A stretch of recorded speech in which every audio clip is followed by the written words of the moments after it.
O Senhor é meu pastor e nada me faltará. Caminhar me faz por verdes pastos. Guia-me mansamente a águas tranquilas. Refrigera minha alma. Guia-me pelas veredas da justiça, por amor ao seu nome. Ainda que eu caminhasse pelo vale da sombra da morte, eu não temeria mal algum, porque tu estás comigo. A tua vara e o teu cajado me consolam. Preparas uma mesa perante mim, na presença dos meus inimigos. Unge a minha cabeça com óleo e o meu cálice transborda. Certamente que a bondade e a misericórdia me seguirão todos os dias de minha vida, e eu habitarei a casa do Senhor por longos dias. O Senhor é meu pastor, e nada me faltará. Oração nossa.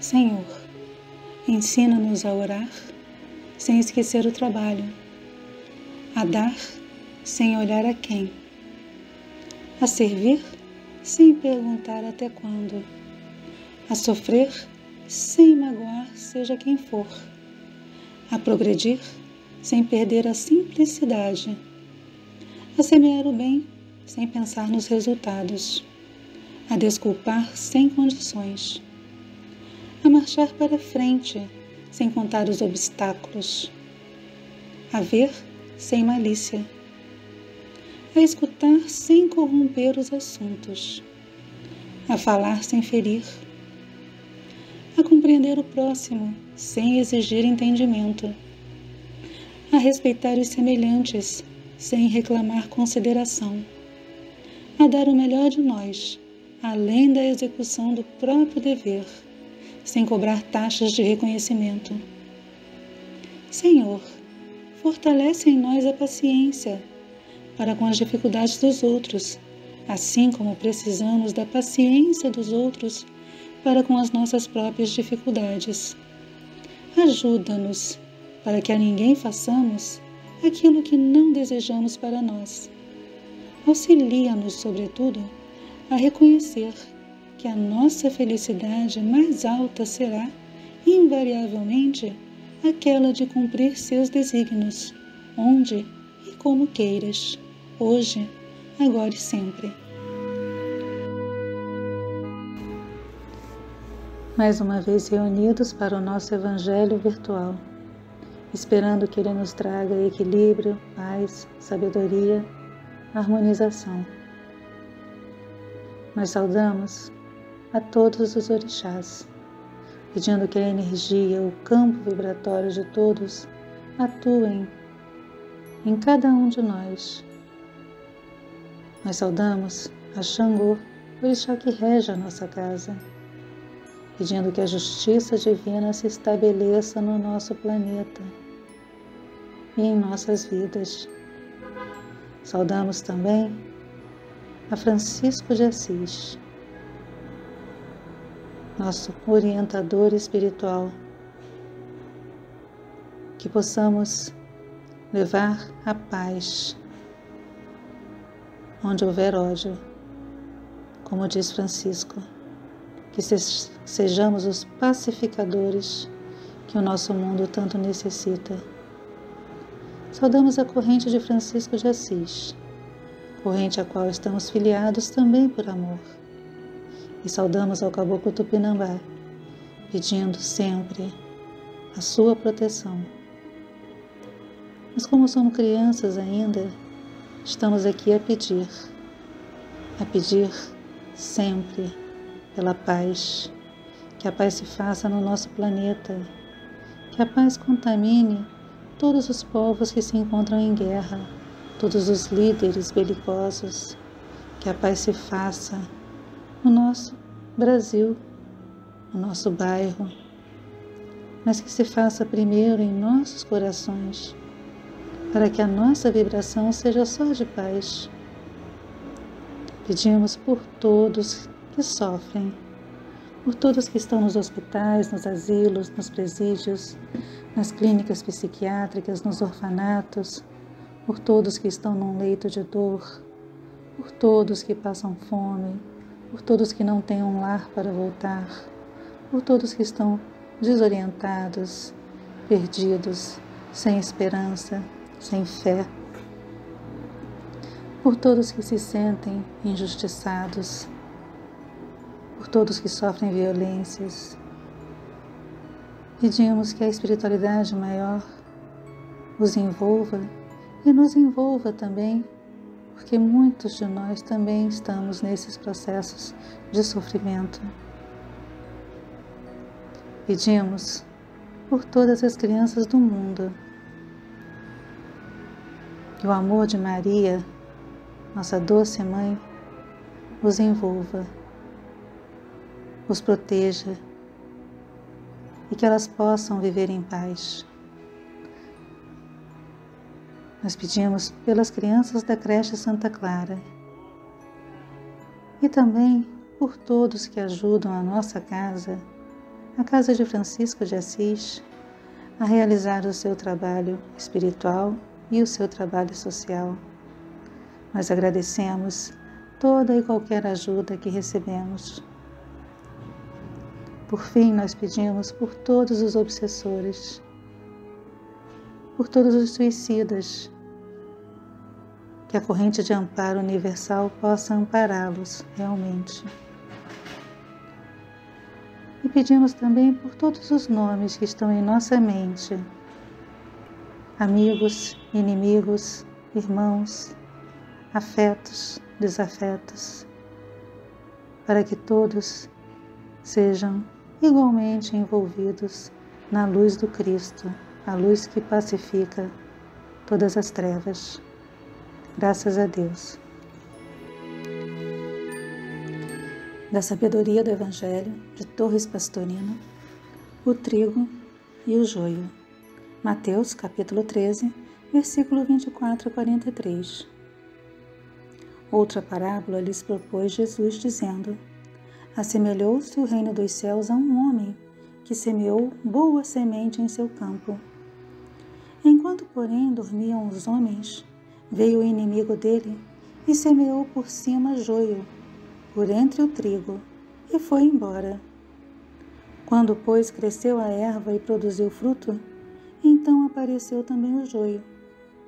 Chegando os servos do dono da casa, disseram-lhe: Senhor, não semeastes boa semente em teu campo? De onde então vem o joio? E ele respondeu-lhes: Um homem inimigo fez isso. Os servos disseram-lhe: Queres então que vamos colhê-lo? Replicou ele: Não, para que, colhendo o joio, não arranqueis juntamente com ele o trigo.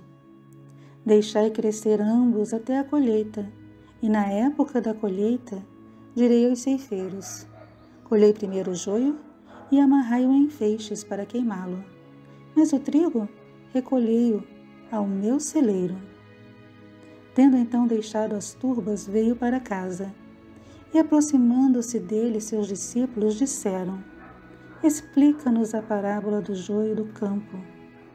Respondendo, disse: O semeador da boa semente é o Filho do homem. O campo é o mundo. A boa semente são os filhos do reino. O joio são os filhos do mal. O inimigo que semeou é o adversário. A colheita é o término do éon. Os ceifeiros são os espíritos mensageiros. Então, como é colhido o joio e queimado no fogo, assim será no término do éon. Enviará o Filho do homem seus mensageiros, e recolherão de seu reino todas as pedras de tropeço e os que agem ilegalmente, e os lançarão na fornalha de fogo. Aí haverá choros e ranger de dentes. Então os justos brilharão como o sol no reino do Pai deles. Quem tem ouvidos, ouça. Mais uma vez o Mestre explica a parábola aos discípulos, em particular, depois de chegarem a casa. Jesus esclarece: a semeadura é boa, e não há razão para a vigilância noturna enquanto as sementes ainda se encontram sob a terra. Os lavradores aproveitam a noite para dormir, mas aproveitando-se da escuridão, alguém percorre os sulcos recém-semeados de trigo e lança à terra fofa a semente do joio. O joio apresenta grande semelhança com o trigo, pois também frutifica em espigas. Porém, é um cereal venenoso, com efeitos de náuseas e embriaguez. Quando se formam as espigas, torna-se fácil distingui-lo do trigo, mas com ele se confunde durante todo o crescimento. Quando os lavradores percebem o fato, indagam do Senhor como terá ocorrido esse desastre. Dada a explicação e proposta extirpação do joio, é-lhes ordenado aguardar a colheita, quando o trigo, crescendo mais alto, será mais fácil de distinguir. Será então colhido o joio junto com a palha e queimado, e o trigo será recolhido ao celeiro. Analisemos os termos. O semeador é o filho do homem, ou seja, aquele que já atingiu a superação do estágio hominal. O campo é o mundo, isto é, todo o planeta. A boa semente são os filhos do reino, ou seja, aqueles que em sua vida seguem os preceitos do Espírito. O joio são os filhos do mal, isto é, da matéria. Temos então que o Criador é um só, o Pai, que dá origem aos espíritos. Estes, ao mergulhar na matéria, ficam sujeitos à matéria. A colheita é o término do presente ciclo evolutivo, e não o fim do mundo. A separação será feita no fim do ciclo. Na terra, permanecerão os filhos do reino, enquanto os filhos do mal dela serão afastados para a fornalha do fogo inextinguível em outro planeta. O fogo inextinguível, segundo Emmanuel, é o fogo do amor divino, que faz que todos se purifiquem de seus erros. Nós diríamos o fogo do karma, que não se apaga enquanto a catarse não estiver terminada. E esse fogo causa choro e ranger de dentes em todos os que a ele estão sujeitos. Já os justos, os simples justos, brilharão como o sol e expandirão luz sobre todos. De qualquer forma, não há outro remédio. A convivência de bons e maus é inevitável. Resta aproveitar o máximo de bem que se possa extrair dos maus, pois os maus exercitam a paciência dos bons, e que estes se esforçam por trazê-los ao bem.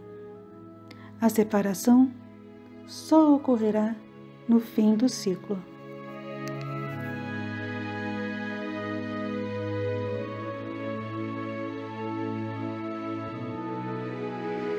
Podemos dizer que esse Evangelho fala sobre os momentos atuais, fala sobre transição planetária, explica que o trigo e o joio precisam crescer juntos para que as lições necessárias à evolução de cada um se cumpram, e explica também que a separação será feita no final do ciclo.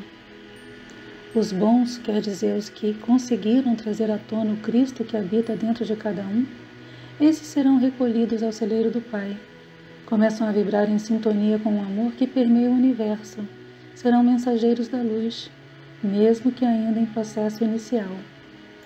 Já os maus, explicando que os maus não é que sejam maus, simplesmente ainda estão em processo de amadurecimento espiritual, como a maioria de nós.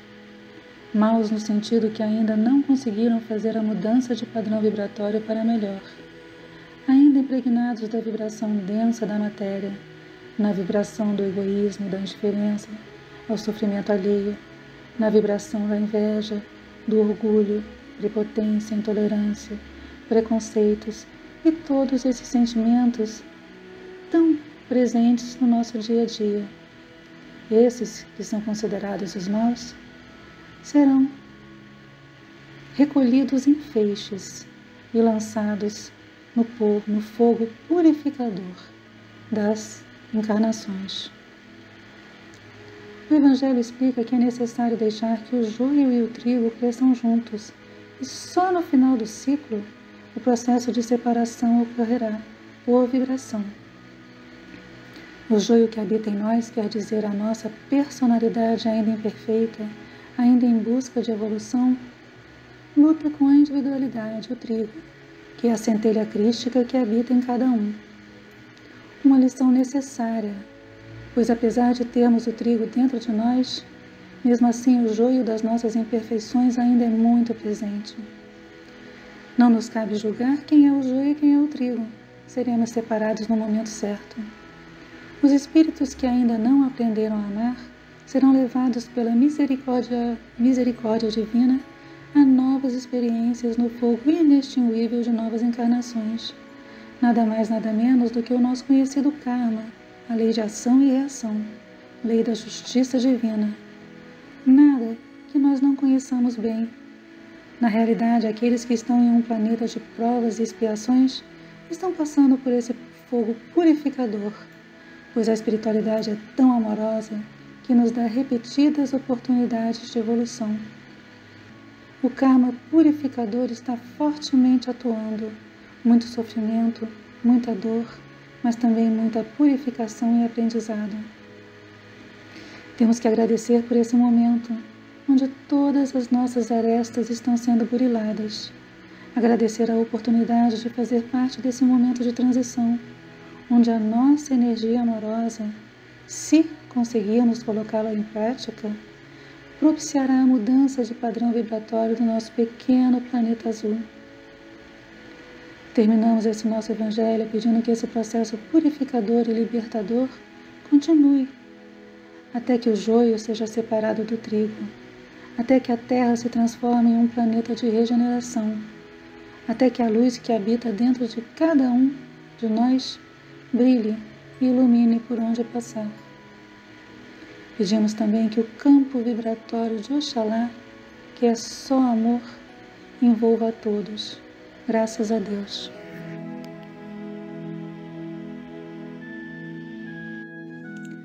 O Senhor é meu pastor e nada me faltará. Caminhar me faz por verdes pastos. Guia-me mansamente a águas tranquilas. Refrigera minha alma. Guia-me pelas veredas da justiça, por amor ao seu nome. Ainda que eu caminhasse pelo vale da sombra da morte, eu não temeria mal algum, porque tu estás comigo. A tua vara e o teu cajado me consolam. Preparas uma mesa perante mim, na presença dos meus inimigos. Unge a minha cabeça com óleo e o meu cálice transborda. Certamente que a bondade e a misericórdia me seguirão todos os dias de minha vida, e eu habitarei a casa do Senhor por longos dias. O Senhor é meu pastor, e nada me faltará.